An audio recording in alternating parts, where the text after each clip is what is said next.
এ এবং বি একটি কাজ যথাক্রমে 18 এবং 12 দিনে করতে পারে। তারা একত্রে কাজ শুরু করে কিন্তু কাজ শেষ হওয়ার 3 দিন আগে বি চলে যায়। কাজটি মোট কত দিনে শেষ হয়?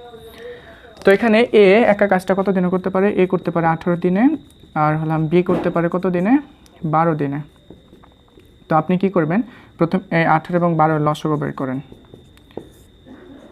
2 দিয়ে যায় 9, 6, 3 দিয়ে যায় 3, 2, 3 দুগুণে 6, 318, 18 দিয়ে গুণ কত হবে? 36। তার মানে এটা লসাগু কত হবে? 36। তার মানে আমরা মনে করি যে তারা 36টা জিনিস তৈরি করতে পারে, মানে সম্পূর্ণ কাজটা হলাম 36টা জিনিস তৈরি করা। তার মানে এ একদিনে কয়টা করবে? একদিনে করবে কয়টা? 18 দিনে যদি 36টা হয় তাহলে একদিনে করবে কয়টা? 2টি। আর বি একদিনে তৈরি করবে কয়টা? 3টি। তাহলে তারা একত্রে একদিনে করবে কত? এ প্লাস বি একত্রে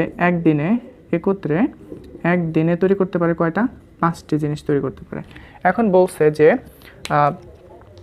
একত্রে কাজ শুরু করে কিন্তু কাজ শেষ হওয়ার 3 দিন আগে বি চলে যায়। মানে হলাম, ধরেন এইটুকু হলাম আমাদের সম্পূর্ণ কাজ। তার মানে এইটুকু হলাম এ আর বি একত্রে করছে, এইটুকু করার পর বি চলে গেছে, তাহলে বাকি যেটুকু থাকবে সেটা কি এ একা করবে।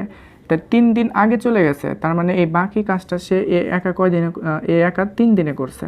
3 দিন আগে যেহেতু বি চলে গেছে, তার মানে এই বাকি কাজটুকু এ 3 দিনে করছে। এ একদিনে যদি 2টা জিনিস তৈরি করে, 3 দিনে সে কয়টা জিনিস তৈরি করবে?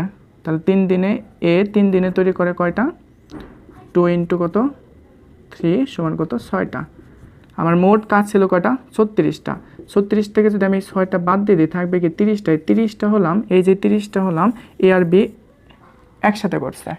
ওকে, তাহলে এ আর বি একদিনে যদি 5টা জিনিস তৈরি করে, তার মানে এই 30টা জিনিস তৈরি করতে তার কয়দিন লাগছে? তার মানে 30কে আমি যদি কি করি, একদিনে যদি 5টা করে তাহলে 30টা করতে হবে, 30কে 5 দ্বারা ভাগ করি, তার মানে 6 দিন। এখান থেকে এইটুকু কাজ করছে 6 দিন আর এইটুকু করছে 3 দিন, তার মানে টোটাল 9 দিন কাজ হবে। তার মানে টোটাল কাজটা 9 দিনে শেষ হবে।